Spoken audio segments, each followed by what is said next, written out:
Welcome, everyone, to another episode of Let's Discuss Gaming Live, August 14th, 2026. Tonight, I go over the biggest stories in the video gaming industry and I give you my opinions on them. So, I say, let's see what I've missed, what I haven't covered in the last week and a half.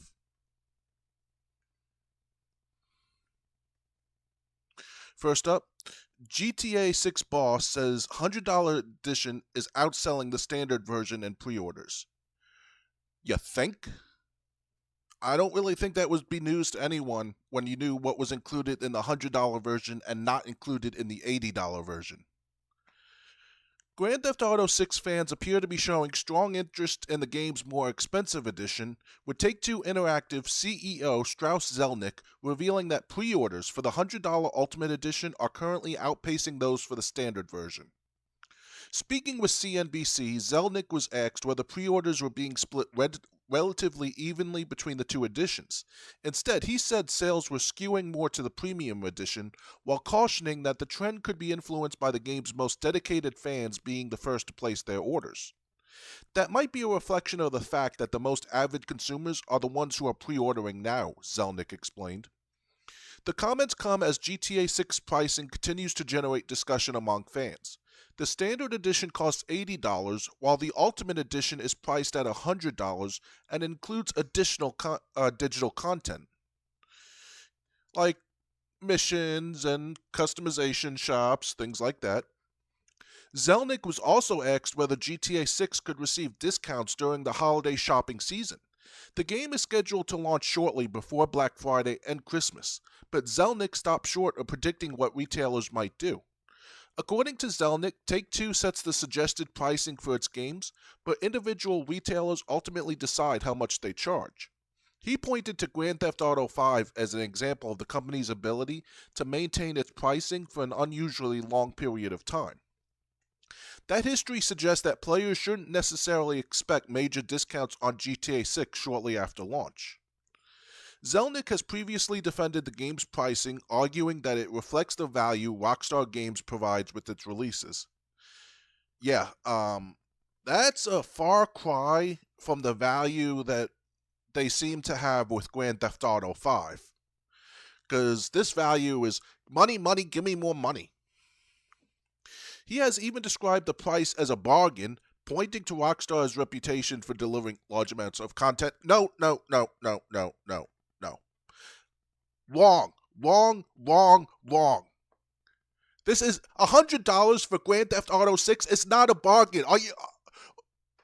Hey, come down from your ivory towers. Come down to the people who buy your games, who actually maybe make not even $100 in a day after taxes, and ask them if this is a bargain.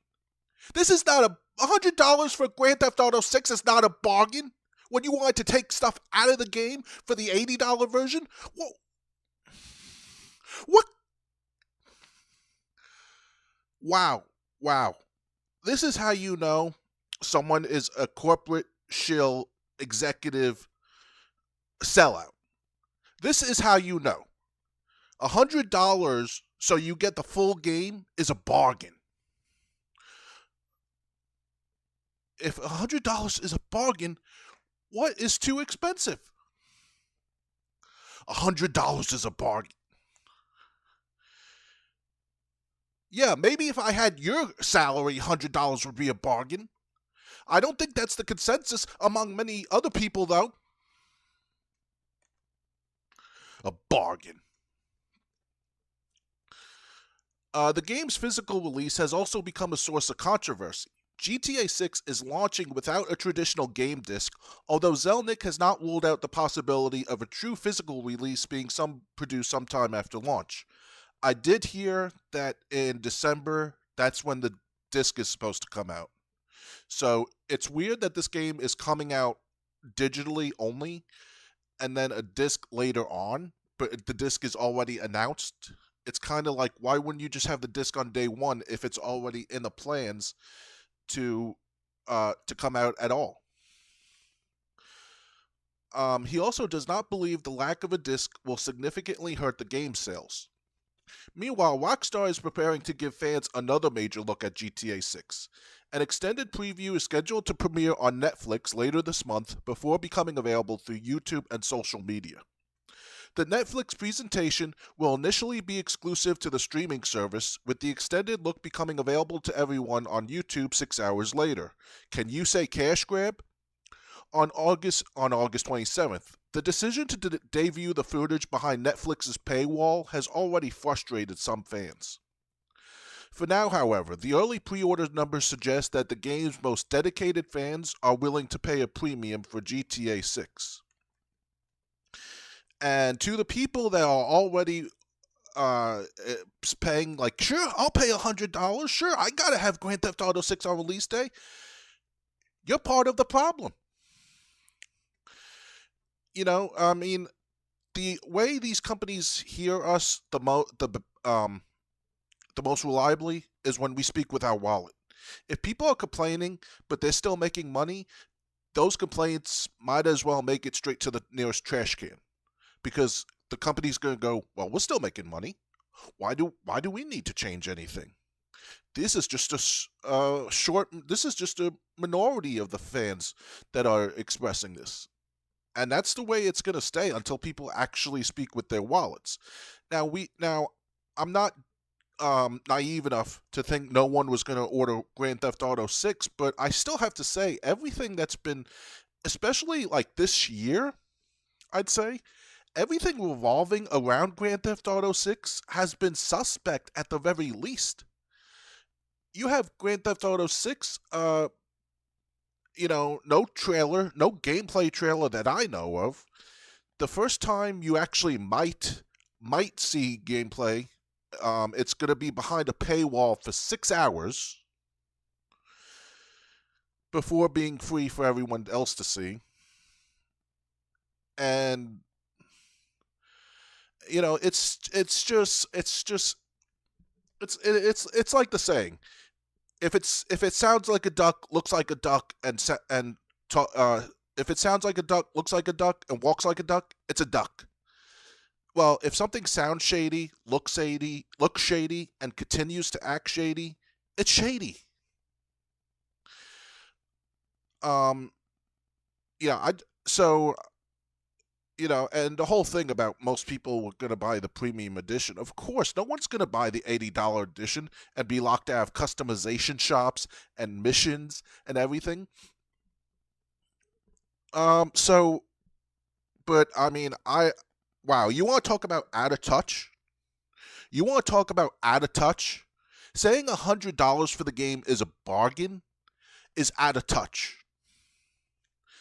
I have absolutely zero interest when it comes to Grand Theft Auto 6 because you haven't given me anything to be interested about. The one thing I know about the protagonist is it's supposed to be like a Bonnie and Clyde kind of thing, kind of team. And what else? Apparently nothing else is happening. So the fact that so I'm supposed to give $100 up based on that, and the fact that there still is no gameplay trailer, but the game is going to be coming out soon. No. And honestly, I wish more people would speak up with their wallets and not get this game. Why do we have to get it at launch?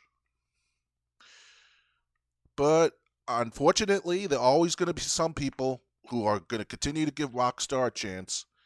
And some people might be thinking, well, wait, you got to give them a chance. Look at who they are.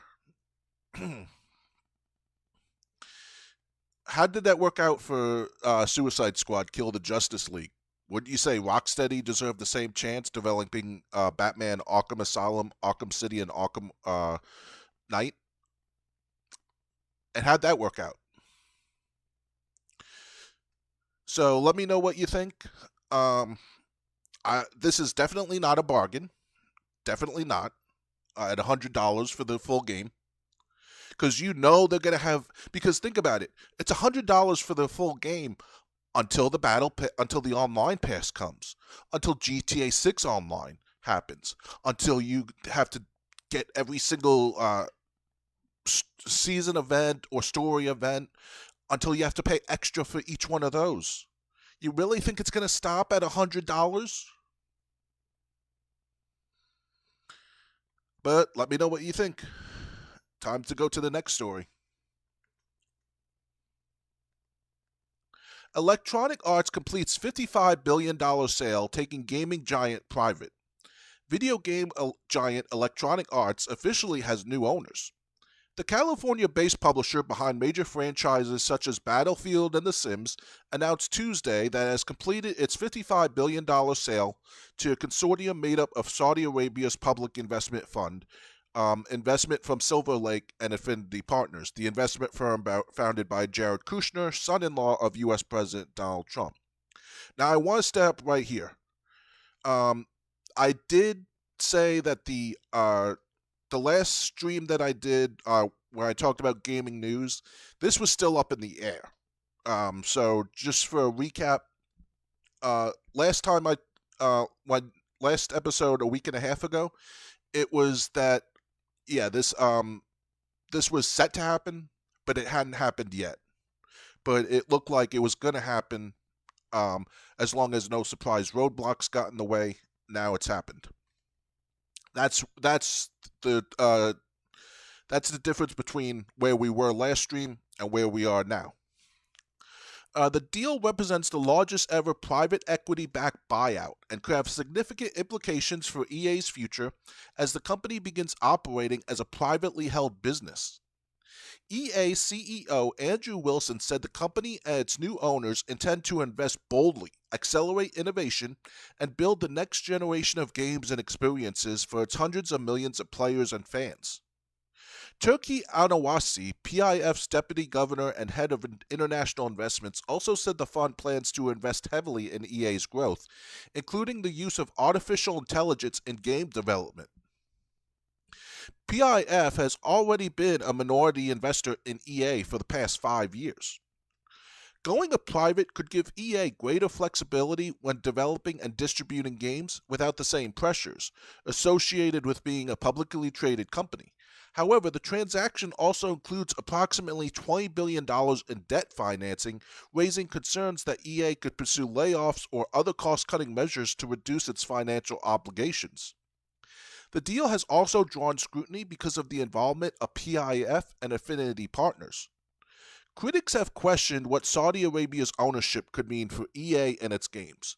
The UK-based campaign #BlockTheEA deal previously urged regulators to challenge the acquisition, arguing that the transaction gives Saudi Arabia and Kushner access to a massive global gaming audience and raising concerns about the potential use of player data and artificial intelligence. Kushner defended the acquisition in a statement, praising EA for creating stories, characters, and communities that have become part of everyday life for millions of people. He said Affinity Partners was excited to support the company as it continues to reach new audiences. Saudi Arabia's growing involvement in the gaming and esports industries has also faced criticism from organizations, including Amnesty International and Human Rights Watch.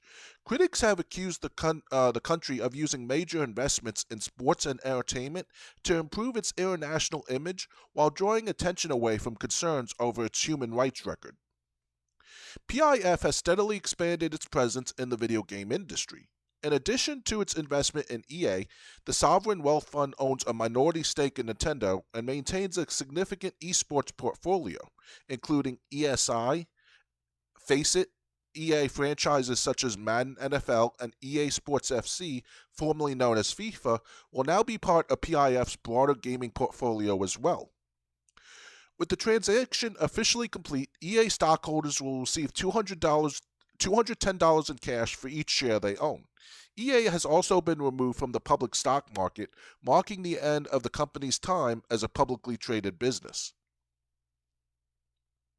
Do you really think things are just going to be just like usual, just business as usual now?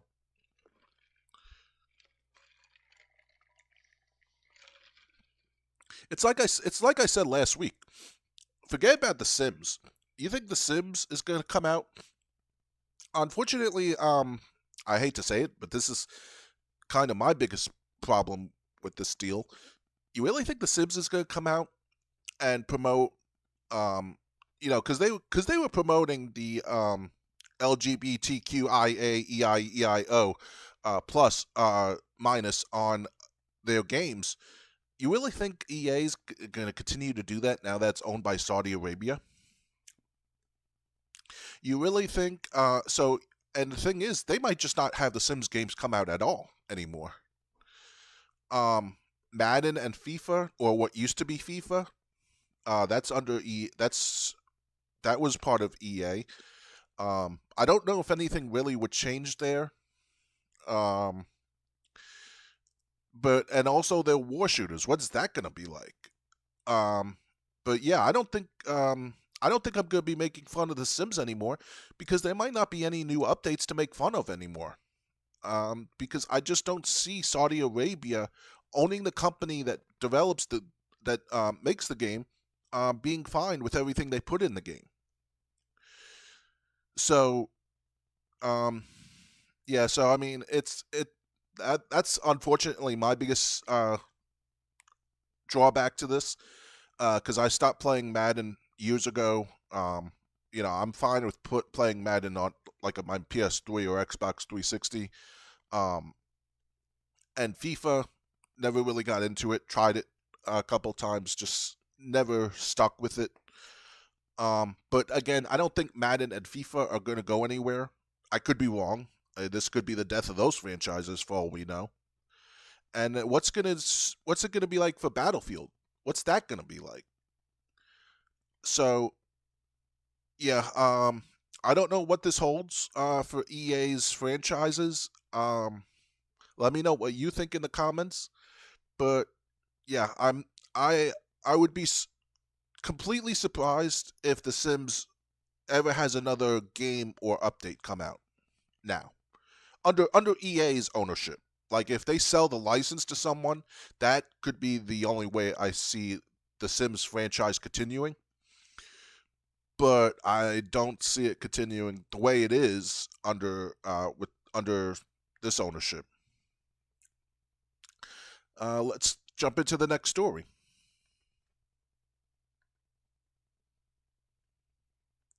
Amazon Game Studios hands back Lost Ark and Throne and Liberty as it shifts away from MMOs. Just one moment, hold on.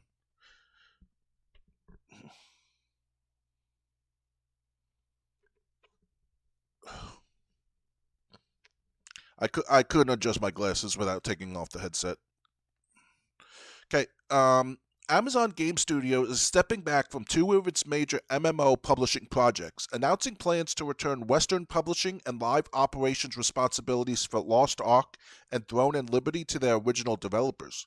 The company said Wednesday that it will transition Lost Ark back to Smilegate and Throne and Liberty back to NC, making another step in Amazon's broader strategy shift away from investing heavily in massive multiplayer online games. As part of our continued strategic evolution, we have made the decision to transition live operations of Lost Ark and Throne and Liberty back to their respective development studios, Amazon Game Studios said in a statement. The company also praised the teams behind both games and said it remains committed to making the transition as smooth as possible for players. The decision follows significant changes with Amazon's gaming division. The company was among the divisions affected by major corporate layoffs last October when Amazon eliminated approximately 14,000 corporate positions. Amazon has also previously signaled that it intends to reduce its focus on the MMO market. Instead, the company is concentrating on projects already in development, including upcoming AAA games such as the new Tomb Raider titles. Amazon is also looking to expand its Luna Cloud gaming service, including through party style game night experiences and licensed games. What this means? Amazon says players of Lost Ark and Throne and Liberty should not experience major disruptions to their accounts. Player data will be transferred to the respective developers as the publishing responsibilities change hands. There are, however, some exceptions for Lost Ark. Amazon says in-game mail, friends list notes, blacklist notes, guild member nicknames, stronghold gift messages, and chat history will not transfer to Smilegate. Why can't you transfer that stuff? Player accounts will be transferred automatically. The Throne and Liberty transition is expected to begin later in 2026, while the Lost Ark transition is scheduled to begin in early 2027. Active subscriptions will be canceled before the transitions take place, but players' existing balances will carry over. Smilegate and NC subsidiary First Spark Games originally developed Lost Ark and Throne and Liberty respectively, and will continue working on the games after taking back their Western Live operations. Amazon has warned that some downtime could occur during the transition process. The company says it will provide additional information as the changes approach. The move represents another major change in Amazon's gaming strategy. After years of trying to establish itself as a major publisher of live service and MMO games, the company now appears to be narrowing its focus towards selected AAA projects, cloud gaming, and other areas of the gaming market. Yeah, I've said it before, I'll say it again. There's only so many live service games that are going to be worth anything at any one given time. And you got Fortnite, you got PUBG. I'm showing my age by saying Fortnite because you got Apex Legends. Am I missing something? Those are the ones that I know. So live service, like I said, you've really got to deliver something that no other game is doing. If you want to even have a chance of being successful. MMOs, I did play DC Universe Online, so I have a little bit of experience with MMOs. Never got in, I only played like an hour, so MMOs never grabbed me. But the biggest part of this is saying that while everything's going to transfer over, like player accounts, there are some exceptions for Lost Ark. In-game mail, friends list notes, blacklist notes, guild member nicknames, stronghold gift messages, and chat history. Is there any reason why that stuff cannot be transferred? If you can transfer player accounts and everything else, why can't you transfer that stuff?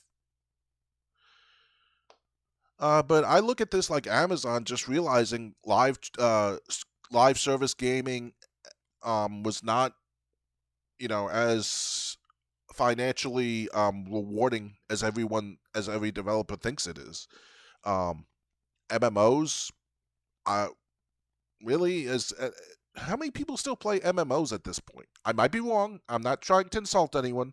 I'm just saying, MMOs seem to like had their time, but I don't hear anyone talking about MMOs nowadays. So, Amazon said this is so with Amazon giving these games back to their original developers and saying they're handling them. I think that just proves the point. People want single player adventures or multiplayer adventures, but not live service adventures. Let me know what you think. Time for the next story. Netflix shuts down 2 more game studios as its gaming ambitions contract.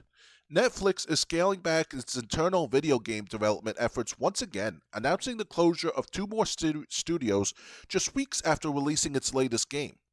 The company is shutting down Los Angeles-based Night School Studio, best known for the acclaimed Oxenfree series, while Helsinki-based Moonloot is also set to close. Netflix acquired Night School in 2021, while Moonloot was established in 2022. GameFile was first to report the closures. This decision is the latest in a series of changes to Netflix's gaming strategy as the company reduces its investment in internally developed games. Netflix previously shut down its high-profile Team Blue studio in 2024. The company also closed Boss Fight Entertainment, the studio behind Squid Game Unleashed last year. Netflix later sold cozy game developer Spryfox back to its founders. The latest closures also come shortly after Refactor Games, which worked on Netflix's recently released FIFA World Cup Launch Edition, reportedly laid off approximately 85% of its workforce after publisher Delphi Interactive withdrew its funding. Netflix narrows its gaming focus. Netflix told GameFile that it is narrowing its gaming strategy around four main areas: kids games, party games, story-driven experiences, and titles designed to appeal to mainstream audiences. The company recently released Toka Boca Junior Kitchen, an open-ended cooking game aimed at children, as well as Netflix Mini Golf, a couch co-op party game featuring courses inspired by popular Netflix shows including Stranger Things, Squid Game, and Bridgerton. I would love to see a golf course based on Stranger Things. We see an opportunity to be more focused in our execution, so we are making organizational changes to the business to match those priorities, a Netflix spokesperson said. The company is also reducing staff across its broader gaming division, although Netflix has not disclosed how many employees are affected. What happened to Night School Studio? Night School Studio became one of the most recognizable developers in Netflix's gaming portfolio after creating Oxenfree, the supernatural adventure game released in 2016. Is that when it came out? Because I played Oxenfree all the way through, and I enjoyed it. I never tried. I think there's a sequel, but I never tried it out the sequel.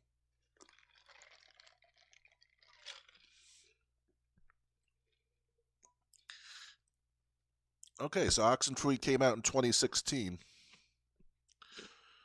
I'm trying to remember if I was still living in New York or if I played that game down here in Georgia. I can't remember. The studio followed Oxenfree with Afterparty before being acquired by Netflix. Under Netflix's ownership, Night School released Oxenfree 2, Lost Signals, and Thronglets, a mobile game inspired by the Black Mirror series. Okay, so that's why I never played the sequel. It was a mobile game. Its final release, Unhinged, launched only 6 weeks ago. The first-person horror game stars Zoe Kravitz, Sadie Sink, and Troy Baker. Players stream the game through Netflix on their TVs while using a smartphone as a controller. Unhinged represented an unusual experiment for Netflix's gaming service, and the company had indicated that the game was performing well. Netflix co-CEO Greg Peters recently described its performance as producing really solid numbers. Despite that success, Night School will now be shut down as Netflix reassesses where it wants to invest its gaming resources. Moonloot never got to release its first game. Moonloot was founded in Helsinki in 2022 and never released a game before its closure was announced. The studio was reportedly developing a life simulation game inspired by Animal Crossing, but the project will apparently not reach release. The shutdowns demonstrate just how much Netflix's approach to gaming has changed in recent years. Rather than attempting to build a large collection of internally developed studios and games, the company now appears to be concentrating its resources on a smaller number of genres and experiences that fit more directly into its broader entertainment strategy. For Night School, the closure comes particularly quickly after the release of Unhinged, making the decision another notable setback for Netflix's ambitions to establish itself as a major player in the video game industry. Yeah, so unfortunately, that sucks. It sucks that one studio never even got to release its game before being shut down. Um, and unfortunately, the other one, I think they said they're selling. Are they selling it? Are they selling? No, no, no. They shut down the studio. So they shut down one studio that never got to release a game. We never see the game that they were working on. And the studio that made Oxenfree is apparently shutting down now. Unfortunately, that sucks.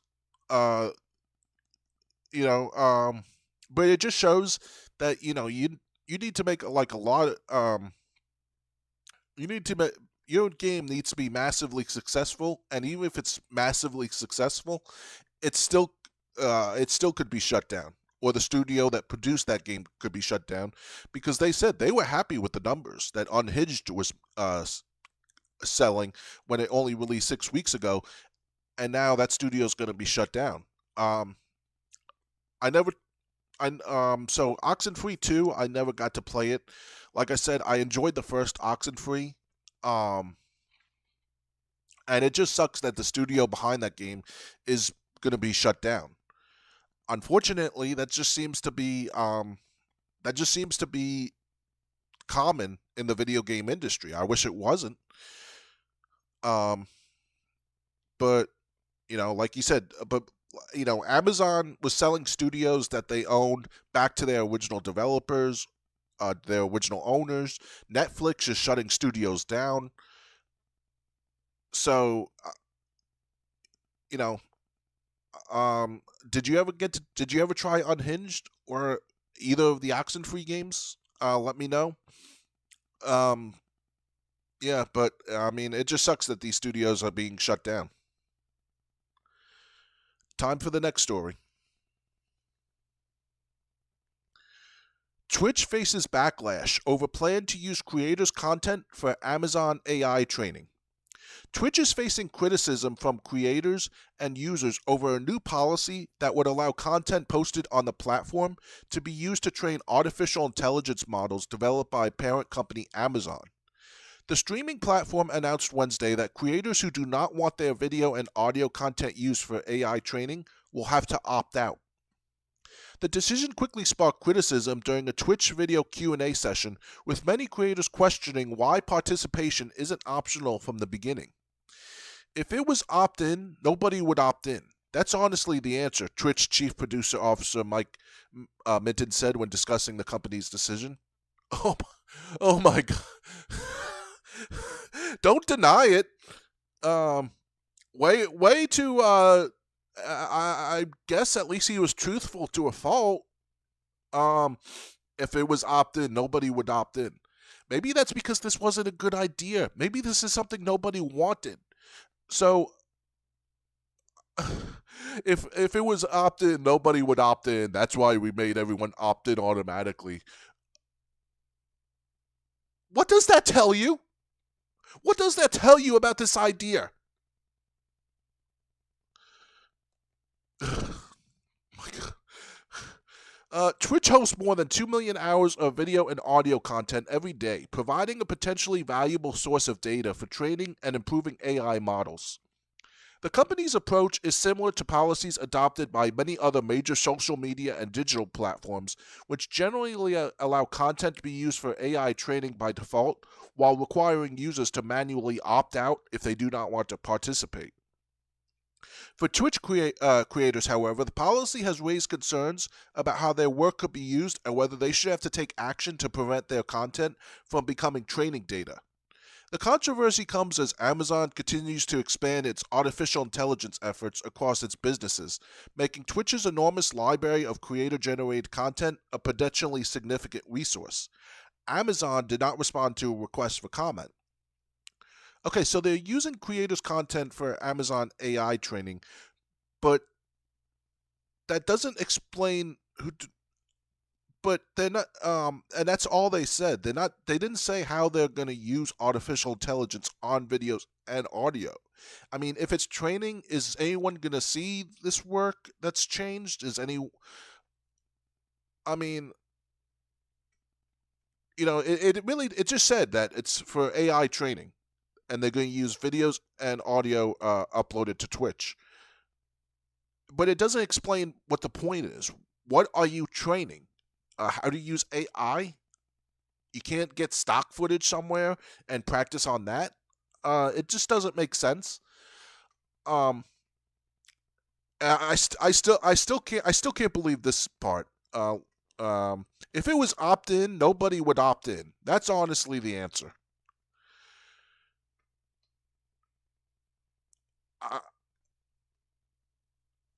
I mean, on one hand, that should tell him something, but on the other hand, at least he was honest about it. So yeah, so I mean, I don't know. Like I say, they didn't explain what exactly this was going to do. Are they going to be are they going to be modifying people's videos and audio with AI? Is anyone even going to see these creations? Is it just going to be on Amazon servers, like their work servers, or there's a whole lot there's a whole lot of questions not answered by what this is.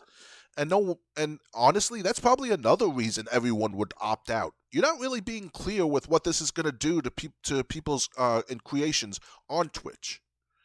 Most people on Twitch, they're either doing live streams or they're just of like live streams like this of or like they're maybe watching a different online creator or they're playing video games. And the majority of Twitch is video games. So it's kind of like, what exactly are you going to be doing? So I still have a lot of my videos on Twitch. I let Twitch decide what to keep when they limited 100 hours to every creator. Um, yeah, and I was trying to keep it like under 90 because once you hit 90 hours, you kind of got like a warning that your storage was running too low. I don't stream there anymore, so I haven't really touched Twitch, and I really don't use Twitch at all anymore.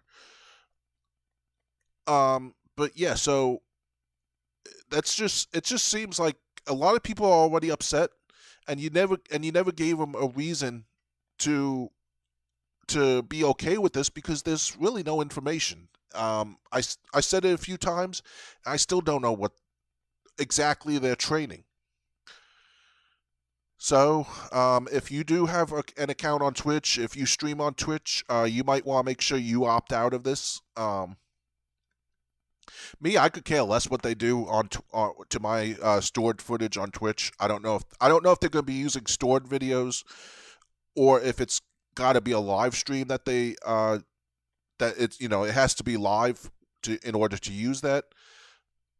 But it would be nice if they actually gave some explanation on what they're doing and why they're doing it and how it's going to be implemented and information. Time for the next story. Gamescom 2026 schedule, dates, times, and where to watch every showcase. Gamescom 2026 is just around the corner, bringing several days of game announcements, trailers, gameplay reveals, interviews, and showcases from some of the biggest names in the industry. The event itself will take place in Cologne, Germany from August 26th through August 30th, but the festivities officially begin a day earlier with Gamescom Opening Night Live hosted by Jeff Keighley. Alongside Opening Night Live, this year's schedule includes multiple Xbox broadcasts, the return of the Future Game Show, Gamescom Awesome Indies, and a special FGS Best of Gamescom presentation. Here's everything currently announced for Gamescom 2026, including when each showcase takes place and what viewers can expect. When is Gamescom 2026? It runs from August 26th through August 30th at Köln-Messe in Cologne, Germany. The event's digital programming begins with Opening Night Live on August 25th, one day before Gamescom officially opens to the public. So Gamescom Opening Night Live pre-show, August 25th. I'm going to use the Eastern Daylight Times at 1:30 p.m. Gamescom opening, that's the same. Gamescom opening night. Okay, that was at 10:30 a.m. or at 1:30 p.m. on August 25th. That's the pre-show. Gamescom opening night live pre-show 1:30 p.m. on August 25th. A Gamescom opening night live is at 2 p.m. on August 25th. Xbox Live Broadcast 1 will be at 10 a.m. on August 26th. Future Game Show at Gamescom will be at 1 p.m. on August 26th. FGS Live from Gamescom, it says immediately after the Future Game Show. Xbox Live Broadcast 2 will be at 10 a.m. on August 27th. Gamescom Awesome Indies does not have a time yet. It says TBA, to be announced. And FGS, Best of Gamescom, will be on August 30th at 1 p.m. Now, Gamescom Opening Night Live. I'm not going to go over the dates and times again because I just did. Gamescom 2026 officially gets underway with Opening Night Live following a 30-minute pre-show. Hosted by Jeff Keighley and Ifjay Deporti, the presentation is expected to feature new game announcements, world premieres, trailers, gameplay footage, exclusive reveals, and surprises. Several appearances have already been confirmed. Viewers will get another look at Final Fantasy VII Revelation, with game director Naoki Hamaguchi appearing during the presentation. The Witcher 3 Songs of the Past expansion is also scheduled to appear. Xbox Live Broadcast 1. Xbox is returning to Gamescom with 2 live broadcasts celebrating 25 years of Xbox. The first presentation will be broadcast from Cologne on August 26 and will feature upcoming Xbox games, including Fable. Microsoft is expected to showcase new trailers, gameplay footage, developer interviews, special guests, and additional announcements. The Future Game Show at Gamescom. It's returning to Gamescom with a presentation expected to run for more than 90 minutes. This year's show will be hosted by Resident Evil Requiem actors Nick Apostolides, who voices Leon Kennedy, and Angela Santabano, who plays Grace Ashcroft. The presentation will feature developer interviews, gameplay demonstrations, world premieres, exclusive trailers, and other announcements covering upcoming games. FGS Live from Gamescom. The Future Game Show team will continue its Gamescom coverage immediately after the main showcase with Future Game Show Live from Gamescom. The presentation will come directly from the show floor in Cologne and will feature additional announcements, interviews, news, and potentially more world premieres. Xbox Live Broadcast 2. Xbox Gamescom coverage continues on August 27th with a second live broadcast. Like the first presentation, the second show is expected to include gameplay footage, developer interviews, news, special guests, and surprises.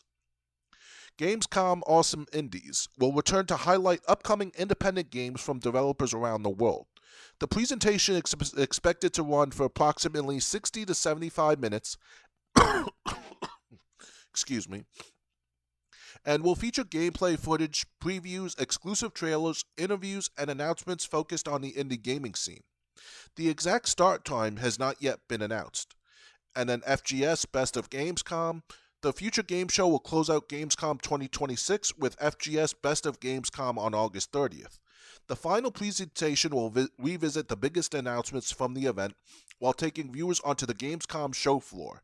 Expect booth tours, developer interviews, behind-the-scenes coverage, and highlights from the game showcase throughout the week. With multiple showcases spread across Gamescom's 5-day run, there should be plenty for gamers to watch both from home and at the event in Cologne. As additional announcements and schedule details are revealed, more showcases could be added to the lineup. Yeah, so if any of that sounds interesting to you, those are the dates for for everything that's expected as of now to happen at the event. I'm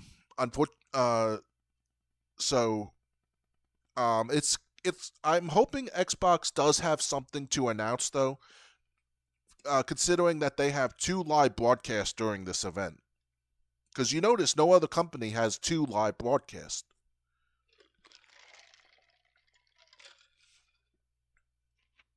So yeah, so it'll be interesting to see what they have in store for everyone between August 25th and August 30th. Let me know what you expect to see or hope to see at Gamescom. Are you going to be watching it? Let me know. Pokemon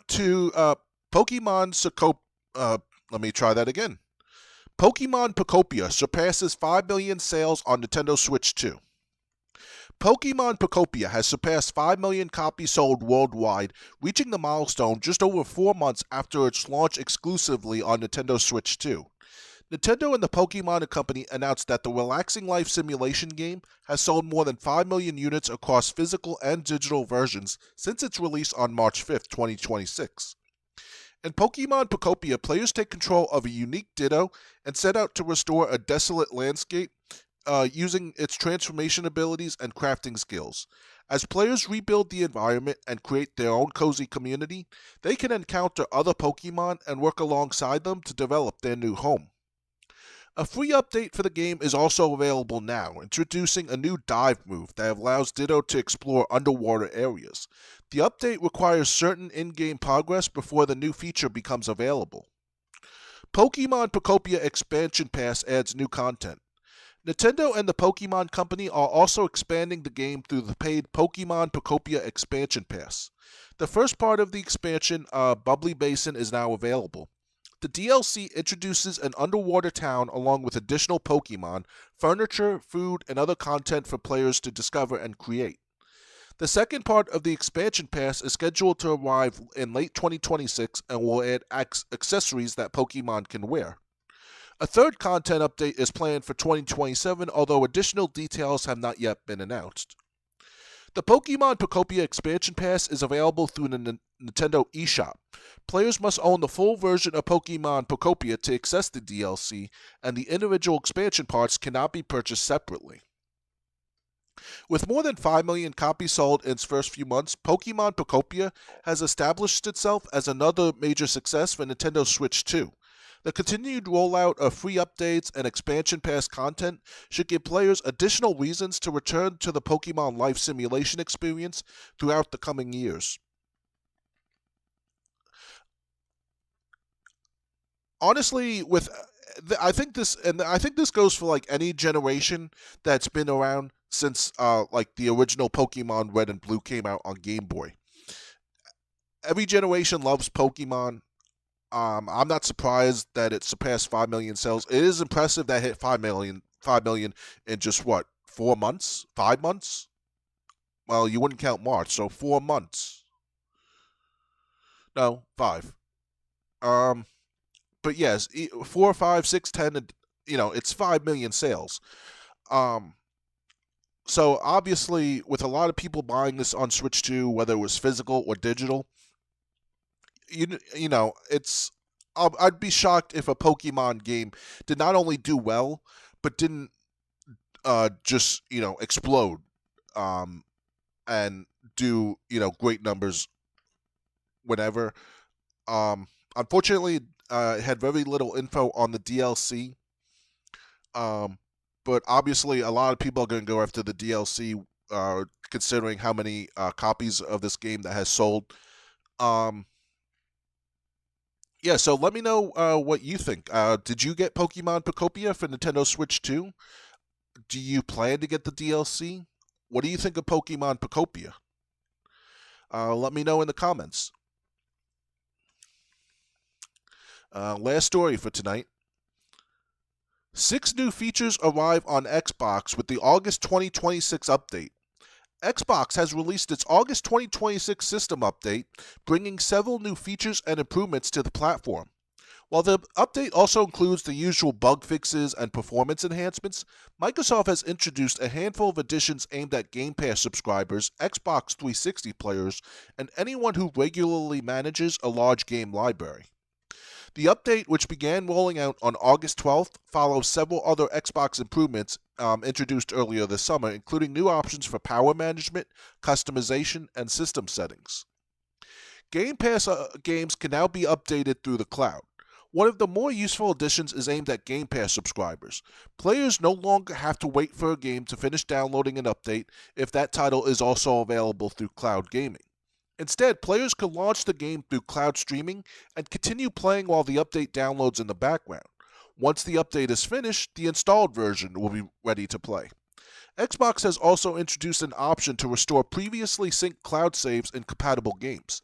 At launch, Forza Horizon 6 is the only supported title, but Microsoft says additional games will receive support in future updates. Xbox 360 games get new game hubs. Xbox 360 titles are also receiving some attention in the latest update. Players can now access game hubs for Xbox 360 games, making it easier to view achievements and other information associated with those titles. The update also introduces more detailed achievement pop-ups for Xbox 360 games and adds older Windows Phone games to player achievements histories. Wishlist management gets an upgrade. Managing a wishlist is also becoming easier. This was not a feature that was really used Like Dr. Games 101 had a wish list. Um, and when I got like a gift for him in August on his birthday in 2024, he's like, dude, I haven't updated that wish list in 3 years. Um, but it's players can now add both upcoming and already released games to their wish list directly from their game cards. Microsoft has also increased the maximum number of games that can be placed on a wish list from the previous limit to as many as 1,000 titles. New subscription badges. Another small but useful addition is a new badge that identifies games and add ons obtained through a subscription service.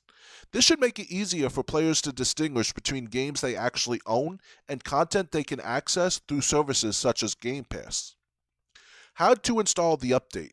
Most Xbox consoles should install the August update automatically. If yours hasn't updated, you can manually check by going to Settings, System, Updates. A small improvement during a difficult year for Xbox. The August update is relatively modest, but provides some welcome improvements for existing Xbox owners. That's particularly notable during what has been a turbulent year for the Xbox brand. Microsoft announced in February that Asha Sharma would become the new head of Microsoft Gaming, replacing longtime Xbox leader and clown Phil Spencer. It didn't say clown, I added that. The company has also gone through significant restructuring, including plans announced in July to eliminate approximately 3,200 jobs, representing around 20% of its workforce. Some of the cuts have already taken place, while others are expected to continue through Microsoft's 2027 fiscal year. Microsoft has also divested from several of its video game studios as part of its broader restructuring.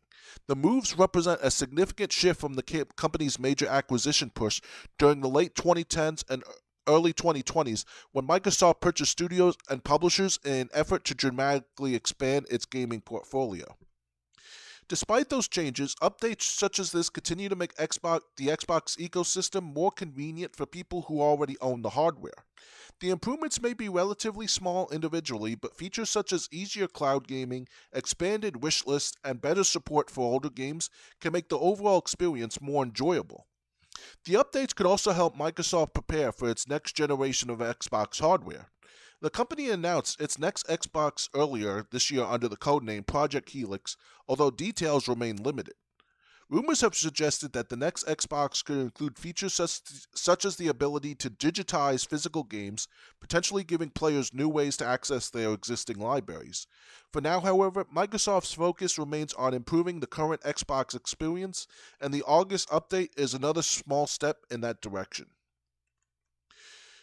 Yeah, so these announcements, I wouldn't say, I mean, let's go through them.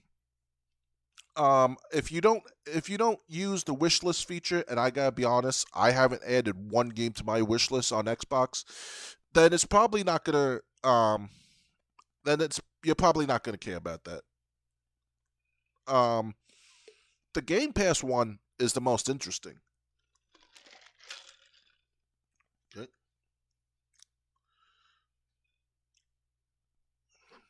Um, the Game Pass one, that's allowing people to play through the cloud if it's cloud compatible, and you could still download an update, so you could play the game while it's updating on your console. I was hoping it would say that was the case for every game, but it's just ones that are cloud compatible. Okay. Um, about so there's that. There's the Xbox 360 hubs for Xbox 360 games. Sounds kind of cosmetic. Was it really hard if you were in an Xbox 360 game? Was it really that hard to look at? Was it really that hard to look at achievements? What achievements you already got and have not gotten? I mean, if they're decorative hubs, if you play something like Sega Vintage Collection Streets of Rage, you'll know what I'm talking about. If they're like decorative backgrounds, decorative hubs, I guess that would be nice, but it's still cosmetic. It's but yeah, I mean, at the end of the day, it's a hub, and the changes will be cosmetic. So yeah, I mean, these are the updates. They're not really as big as they were being made out to be. But I definitely, and this is in addition to bug fixes and improvement upgrades, um, yeah, upgrades to, not improvement, but upgrades to like their infrastructure and everything, and that's um, and it sucks that more layoffs are scheduled to happen. But like I said in previous episodes, everyone knew it was going to happen. You could only kick the can down the road for so long, and that's what Phil Spencer continued to do. Um, so yeah, so if you enjoyed if so, you know, if you are playing Xbox, do any of these updates mean anything to you? Um, are you interested in getting Project Helix? The codename Project Helix, which is supposed to be the next Xbox. um, Unfortunately, we still don't even know if it's going to be a disc-based console or if it's going to be completely digital. And um, apparently, the Helix is not at the forefront of what they're working on right now. And like with everything Phil Spencer screwed up, uh, it's going to take a long time to get the ship running right. So what do you think? Are you waiting for the Project Helix to come out? Will project if Project Helix is completely digital, is that going to be a deal breaker for you? I think they should embrace physical as much as possible. Um, that would be the best. That would probably be the best way to fix a lot of ill will quickly. But then they would have to stick with it and always embrace digital. I mean, embrace physical copies. Um, but like I said, I don't see them doing that. I do think PlayStation is just starting what we're gonna see next with Xbox and with Nintendo following suit. Um, so let me know what you think about these updates. Let me know if these updates mean anything to you. Also, if you enjoyed tonight, give me the thumbs up. Subscribe. I do these streams every week to 10 days, depending on my work schedule. And until next time.